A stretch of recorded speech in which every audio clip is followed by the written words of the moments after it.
What is happening? It is Ben Shepherd here and welcome back to RunThrough TV. Okay, today's guest, his name is James Cottriall. James is a very successful musician, had a brilliant career, toured all around the world, and joining us today to talk about his love for running. Him himself ran before lockdown, just really to keep fit for performing, and then discovered his real love for it through the lockdown period. He recently broke his marathon PB at an event with us at a Running Grand Prix event down in Goodwood, sub 250 down there. So a superb time. We'll hear all about it in this conversation. And please, if you're not subscribed yet to RunThrough TV, get that done for us and give this video a thumbs up as well. Hi everyone, my name is James Cottriall. I am professionally a singer-songwriter, but I'm an avid runner too. My favourite distance is the mighty marathon, and I'm working on my next one already now, shooting towards a 240 if possible, but let's see, easier said than done. So where did the love of running begin then? Like you've already mentioned, you're by trade a musician. Where did you discover running, and was it something that you were led towards with your music? Do they kind of go hand in hand? Well, I always used to run a little bit, but very, very hobby level, just to keep myself fit. I used to run primarily on treadmills and kind of sing my songs quietly, because if I could sing them on a treadmill, I'd have more than enough energy for a proper show. It wasn't very good for my timing or my rhythm or anything, but it was just good practice for both my fitness and my music. So they kind of went hand in hand. I didn't start upping it really until the pandemic, because obviously it was very difficult for a lot of people up here, no exception for me, feeling like, oh gosh, I can't do anything now for an indefinite amount of time. And then I just started setting actual goals. Started with relatively easy ones, like just run a 10K again, but it didn't take long for that to get very exciting and turn, why don't we go sub 3 for the marathon and then sub 250 and keep going from there. So I'm quite grateful to the pandemic in a way, because it's fueled another passion of mine. So, yeah. And when you mentioned starting back up, having run maybe for fitness in the past, what do you now feel is the difference between your relationship with running? Whereas, like you said, in the past, it was just there to keep fit, and now it's kind of something that's there with you all the time. What's the difference in your relationship with it? Well, in the old days, I had one pair of trainers, and those trainers would be my day-to-day trainers, and they would also be my running. And now, as my wife will tell you, I have more shoes than her. I have 12 pairs of running shoes, depending on what distance and what speed I'm doing. And it's changed a little bit from all you need to run is that one pair of shoes to, no, I need heart rate monitor, to sports watch, everything. But the more I get into it, the more I enjoy it as well. So I haven't reached a point yet where it just hurts and why am I trying to go so fast, slow down? Still loving it every step. And how do you balance it? Because you spend a bit of time on the road as well. What's that relationship like, and how do you manage to balance the training when you're trying to run these faster times with your career as a musician as well? Yeah, it can be very, very complicated, because my life is kind of in a triangle between England, Austria, and California. So obviously there's a lot of time spent on aeroplanes, which I've now translated to perfect recovery time. Because I'm forced to put my feet up for a while. But it's just discipline, I suppose, is, set targets, but be realistic. So after a 12-hour flight and adjusting 9 hours, I'm not going to be racing or hitting the hard efforts, and just use those for easy weeks. But as you know, the longer the distance gets, the more aerobic it gets. So the speed work is not secondary, but not quite so essential all the time. But I find a way. And I still sing kind of my own music whilst running, sometimes whilst doing hill training, because it kind of doubles up. I don't run with headphones or anything, because I nearly got run over once and had to jump into a hedge. And it wasn't my fault, but at the same time, I thought, well, if I could hear more, then I wouldn't do it. And obviously safety is the most important thing, far more important than a personal best. Do you remember a time where you were running and it became something more than just keeping fit? Do you remember that switch being clicked and thinking, you know what, I want to get these good times. I want to go sub 3. I want to go sub 250. I want to go sub 240. Do you remember that time? Yeah, it remains my favorite run I've ever done. It was the first time I went under 20 minutes for the 5K, because obviously that's a distance that a lot of people do, every week with park runs and things, which is just a wonderful thing to keep people active and motivated. And it took me a year and a half to break it. But then only 3 weeks later, I went to 18:30. So it just went off really quickly. But that first time going under 20, it was, greatest run of my life, still to this day, even though I've far surpassed that achievement now. What did it feel like crossing the line and checking the watch and seeing that you'd done that sub 20? Because I would imagine you were thinking about it for quite a while. Yeah, well, to be honest, because I have such a passion for music as well, I kind of had the Champions League theme in my head. I was like, yes, I've done it. I heard all that big orchestra playing, and it was just really dramatic. It was a solo effort as well, so I didn't even have anyone to hug or celebrate with. But I just remember being absolutely euphoric about the whole thing. Yeah, it was just such a big barrier because you go down from a whole 2 to a 1, and let's be honest, you're not going to go under 10 minutes. So that's never going to happen. I'd love to see it though. I'd love to see it. What are the parallels that you can draw between music and running? Is there anything that you think is similar, and what are the big differences then, I guess, between them as well? Well, I suppose the biggest similarity, I've already used that word, is discipline, because, if I don't write my songs, I can't record them. If I don't get the recordings right, I can't promote them. I can't tour with them. So there comes phases where I'll have sat around for 3 months after a decent success, and then all of a sudden it'll be, I'm now behind. But I'm not behind now. I'm behind next year when I'm supposed to be out with the next product, with the next song. So it's the same thing. If I don't put in the long runs, the tempo runs, the intervals, I'm not going to get faster. So that's the similar thing. But the biggest difference is, well, obviously running hurts a lot more. Yeah. I can't remember the last time both of my legs felt fresh, even after good tapers and everything. But that's part of the parcel now. It's just an excuse to put my feet up and eat way more food. So do you think that discipline that you had through music running becoming more of a goal related hobby, do you think that has helped in your running? 1,000%, yeah, because it's just a skill set that can be transferred. So I'd had almost a decade as a professional musician before the running really went up a gear. So it was just instilled in me to make sure, okay, I've said I'm going to do a plan for this week, I'm going to stick to it as best I can. And that's definitely I'd say the main reason. I'm not the most gifted runner or naturally perfect for it, but just that focus and dedication is, I'd say, the biggest strength. Absolutely. We've talked about breaking barriers. What was it like for that marathon distance? 26.2 miles, breaking that 3-hour barrier for the first time. That must have felt pretty special. It was absolutely unbelievable. I did it in a high 256s, and then I did it again on the same course 6 months later just to make sure, because it felt like a dream. And I was like, did I really do that? And then I did it again, almost exactly the same time. And then I left it for a while, and then came my current personal best, which is from Goodwood at Christmas, which remains my personal best because obviously it's only a month old. But it was just euphoric to hit that next barrier as well. But sub 3 again.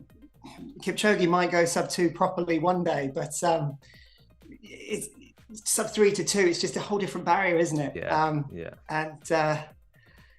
I still smile every time I think about it, because I'd lived in Vienna for 15 years. So Vienna in Austria is very much my home, where my heart is, where my joy is. And to do it on the home circuit effectively was just brilliant. And when you cross that line and you do check the watch and you see that barrier being broken, that thing that you've trained for 16, 12, 8, 4, all the weeks leading up to that point, you see it go and you see it be broken. What is that feeling to you? Is it a feeling of euphoria? Is it a feeling of achievement? Is it a feeling of pride? What do you feel when you do achieve those goals? Well, for the initial moment, there's just a very primal roar. I remember crossing the finish line in Goodwood, and there was actually like a first aid vehicle at the end of the finish straight, and I kind of ran into it because I hadn't slowed down. I always speed up at the end because I know I've got a rest period coming up, so I don't care how much it hurts. It's full speed sprint for that final 200, 300 meters. And obviously on the Goodwood race circuit, it's perfect because you go around a corner and it is about 350 meters to the finish. So I just thought, I'm going to hurt myself. I hit something stupid like 320 pace. I don't know where that came from, but I was just so delighted. And the first thing is just a huge, authentic roar. And I remember on the drive home, it didn't really sink in that I'd gone sub 250. I think it was 2:49.05, the official time. And just thought, well, the goal was to do under 2:55. So I kind of devastated that, you know, by nearly 6 minutes. And it's just been, it just gets better and better. And then every time I go on the long runs, because, you know, I'm not listening to music, sometimes you think, well, doesn't that get boring? 2.5 hours, all you can hear is your own foot. But I find it really meditative and just switch off. And I always replay those moments and like think, okay, when you dig deep, this is the reward. And it just, you keep enjoying it for a long time. Do you ever find inspiration on runs for music as well, for that part of your life? Are you ever thinking about lyrics or a melody or a new song? Yeah, I'm actually in the process of writing my first song at the moment that is very much inspired by running, but I'm trying to get rid of all the cliches like jumping over hurdles and stuff. It's very tricky because most of my songs have been about like relationships, real or imaginary, and I've always been quite, well, effectively various aspects of love. And now with folk, it's more about like dedication and energy, and to try and, I want to kind of write the song 180 beats per minute, like perfect cadence. But that kind of gets into the metal genre. That's not really what music I write, which is pop music, which is usually in the ballpark of 100 to 130. So yeah, it's very difficult because I'd love to write a song and produce a song that I can actually run to myself. I know that's really egotistical, but I'm okay with that.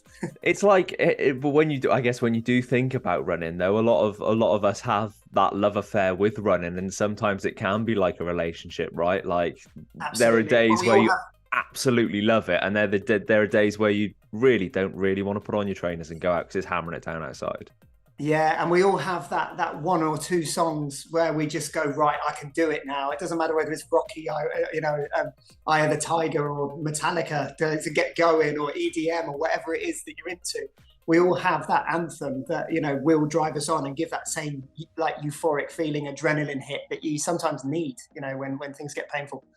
It's weird, the relationship between music and running, because there is that thing, you either run with music or you don't run with music. Maybe something like you've mentioned, something happened and it led you to just make sure that you were safe out there on the roads, and like you say, that's the most important thing. Some people claim they can't run without music, they have to have it, and it is strange, that relationship between running and music. Is that something that you've seen as well through other people maybe that run, that say the similar sorts of things? I could never do 2.5 hours without music. Are you mad? Yeah, no, it is a very different experience. And I used to run only with music, and I'd, you know, have various playlists depending on the kind of tempo I'll be doing, from easy listening to really, really hard stuff, depending on what the session was. And it was that incident of having to jump in a hedge where I thought, right, actually get back to safety. But I found personally it's actually improved my running, because now, I know this sounds really geeky, but the rhythm of your feet gets into kind of a musical beat anyway. And it is much more therapeutic, I find, to run without it. But I've heard from most people, I would say, run with them. And now obviously you can have the ear-free headphones so you can hear your surroundings. I think those are really, I mean, I have never used them myself, but were I to go back to music, I would very, very much get some of those, because I do think, I mean, safety is the essential thing. You can injure yourself so easily and it change a year or worse. So yeah, I think it's important to have your passion at the same time. If it takes you, you know, an hour's music to get through an hour's running session or 2 hour or whatever it is, then go for it. But yeah, for me, that change was based entirely on safety. Yeah, I find two things with music. One, I can't hear my breath as well. And I do feel like, particularly if you're trying to stick to a zone, I think hearing your breath and knowing where you are is so important. And then two, if I am running to something with a high BPM, then I will naturally try and speed up to that pace of the music. Whereas if you haven't got anything, I think you can be much more disciplined with yourself, can't you? And think, right, look, the goal of said session is to make sure I'm staying here. And if I'm getting overexcited and emotional because I'm listening to, I don't know, the biggest new dance song that's around right now, it becomes a bit more difficult, I think. Having traveled around, to speed up when you hear a happy song. Oh my god, it's it's so easy to speed up when you hear a happy song, and it's so easy to feel like, oh my God, this hurts so much when you're listening to a sad song. It's both. Representation. It's both. You're like, no, this needs to get off shuffle right now. You've traveled a lot, obviously, across the world with your career as well. Is there anywhere that you've run that really sticks out? Any places, any routes, any views that you've seen maybe when you've been running in places across the globe? Where sticks out for you? Well, I mean, the Californian coastline is quite stunning. I mean, when you're there, try and encourage an active lifestyle in California quite a lot anyway. And right next to the beach, there is always an actual path which is full of cyclists and runners, and it just literally goes for about 600 miles. So, I mean, and all you've got along the way is, seals, just beautiful nature. That's a long run, isn't it? 600 miles. It's a long run. Yeah, I mean, we're getting into ultras there, yeah.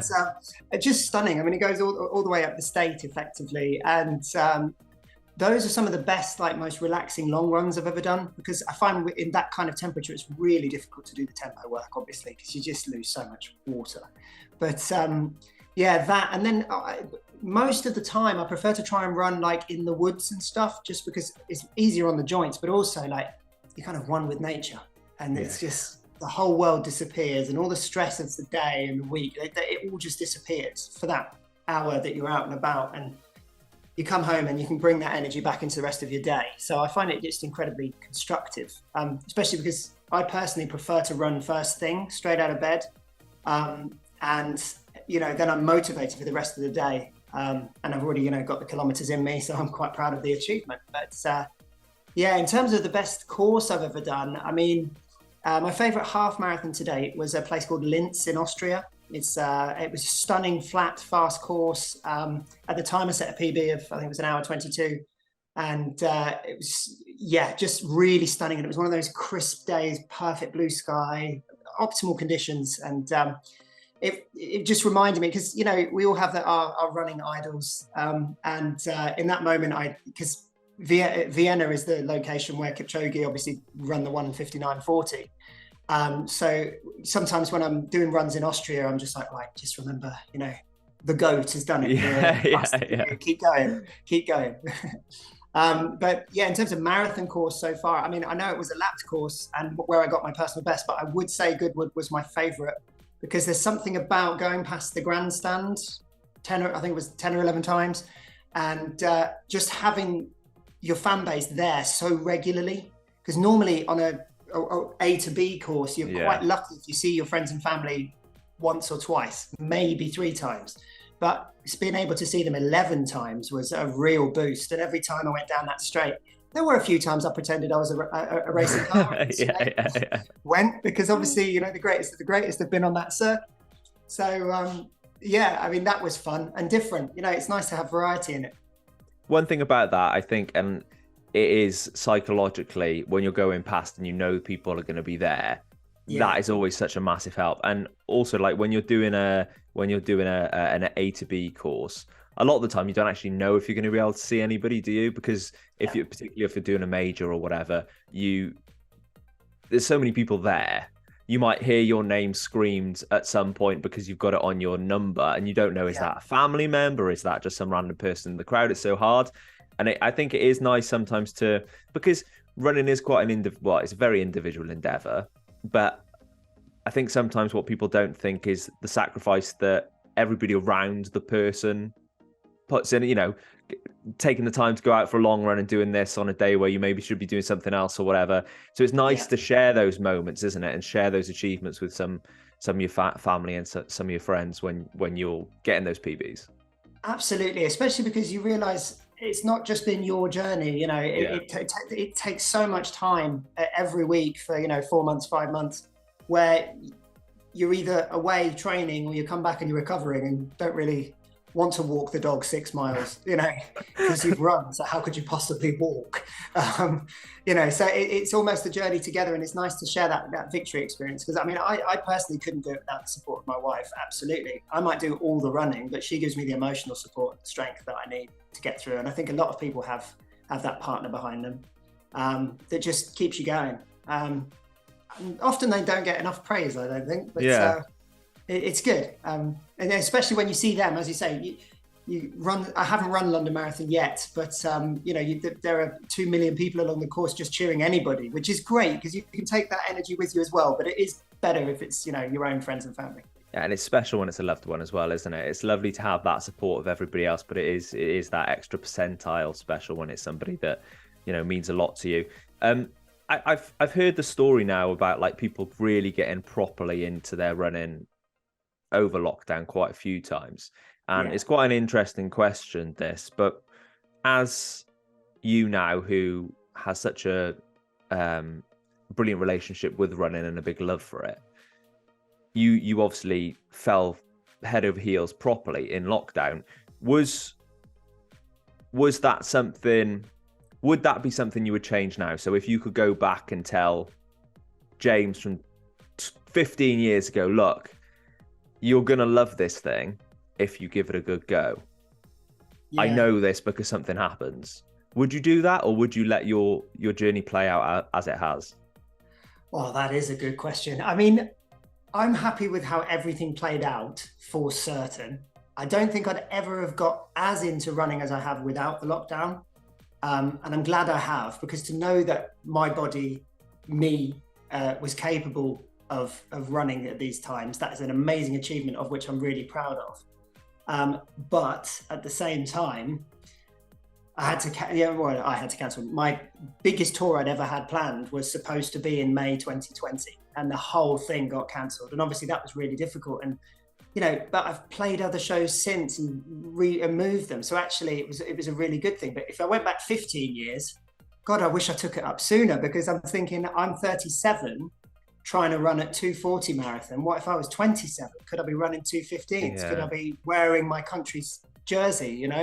I know that sounds really stupid to even think that, but of course I've dreamt it, and thought it, because I'm getting into the 35-minute 10K. I'm still 5 minutes off like even a semi-professional barrier, which obviously is very hard to do. But I certainly think if I'd have done this at 23, 24, I'd certainly be representing the county, put it that way. You mentioned obviously the tour getting cancelled then as well. Was running one of those things that really helped you through that time then? Because that must have been mentally quite difficult. Yeah, it was. I mean, I took it very personally, as I think a lot of people did, and obviously I think it was hotels and entertainment were the last two to come back to life. Everyone else was going back to work, but we still couldn't. And it was almost like we were being punished a bit. We weren't. Everybody's health and safety is always more important, but it was impossible not to think, oh, maybe my career's over because I haven't done a gig in 2 years. Maybe nobody cares anymore because when I come back, do people even remember? So yeah, all of those thoughts were up there, and it was scary. But and because obviously team sports weren't allowed, it was running or nothing really. But it turned out to be definitely the biggest positive from that entire pandemic. And now actually, I found it's reached a whole different set of people. And runners tend to be very positive people, very forward-thinking, very communal, because we know it's a solo sport, but we're all in it together. And it's competitive on the race day, where you try and outdo each other, but you only ever high five each other at the end for pushing each other probably faster than you both have gone individually. So it's a good environment to be in, I think. And love it. It's a team sport run on an individual level, I think, isn't it? It's one of those things where if you I run with a club now, and I never used to run with a club. I always used to do all of my training on my own, and I was just always like, I don't really know why. I always try and think, why did I do that? And I think part of it was just competitiveness, and part of it was probably like maybe being worried that you were gonna not be as good as other people. But now you need to. I think it's important to have those people that are better than you, because you will always chase and want to be better. And also there is, unless you are Kipchoge, always going to be someone better than you. So for the 99.999% of people, that's something that you definitely don't need to be scared of. And if you are listening to this thinking about going to a club or running with a friend that might be a little bit better, I definitely say go and do it, because it's one of those things that will help you no end. improve your running. And talking about running and goals, the next goal for you, my friend, trying to dip below that 240, as you said. What, where is that going to happen? What's the training plan right now? And where are we leading up to? Yeah, so I've got a few tuned-up halves along the way, starting with Warwick in a couple of weeks, Amazing. and then in Birmingham, also Cambridge. So that's almost one a month, but I'm not going to race them all as half marathons. They're going to be used, as the long run effectively for the marathon. And then the goal is to give it a good crack in Edinburgh, the end of May. It's on the 28th. The only concern I really have is about 14 miles of it is along the coast. So if the wind factor picks up, you've got to go to a plan B on that day. It's beyond your control. The wind is obviously far more powerful than I am. So that's my only concern. But I'm training, towards 2:38 because I actually find the last 5 kilometers in a marathon, I don't believe, I'd love to run a negative split, but the only way I can do that is if I didn't try for the first 35 kilometers. I love that. So, yeah, I do that in training runs. I do nearly all of it negative splits in training runs, but on race day, it's try to be as even pace as possible and then hold on for dear life. And now I actually really like it because both the marathon and the half marathon have got massive positive splits. So I'm quite happy that it's actually going that way now. Because, to get even in the bracket of a personal best when you really push your limits, you're going to be hurting by the end of it, aren't you? So I'm training towards 2:38 in the reality that, I'll drop off a bit to kind of buy myself 2 minutes, but not on race day, buy myself 2 minutes in training. I'm looking forward to I think Warwick is a very hilly course. So I'm going to just try and see if I can hold the race pace, which is it's 3:47 per kilometer, which I've done it before. My personal best is a good couple of minutes faster than that, but 200 meters of hills and changes things. So excited about all that. Like you mentioned as well, at the end of a marathon, I feel like if you're not hurting, you probably haven't done it right, have you? I think that's one of the things. If you can walk the next day without thinking every joint hurts, then you didn't give it your best. And if you do feel like that, then you can go again and go for a faster time. But Look at the stairs like they're your arch nemesis. I can't. No, I can't. I'm going to have to go down on my bum again. And finally, finally, for anybody that's watching this and thinking about, starting their own running journey, yours is obviously picked up and is very much on its way.